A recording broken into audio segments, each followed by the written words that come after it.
So, day 7 of our OGT at first time lang maisuot tong aming ID from work.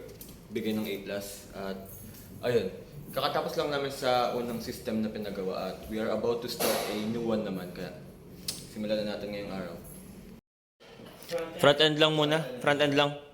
Bakit pa ba kayo? Hindi, pero Sa pages. Oh, sa ibang pages pa yung front and back end eh. Yung home, Landing page.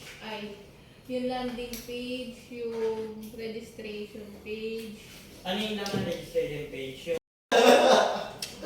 Hello, so kakatapos lang ng aming lunch at ngayon ay nagpo-proceed na kami sa paggawa ng aming kanya-kanyang mga tasks at eto sila yung mga designers, nakikita nyo naman ginagawa and yung design nila is supposedly ako yung naggagawa ng layout ngayon at si Je is i-connect niya yung back-end sa sunod pero ganito ko lang ng progress at eto na siya.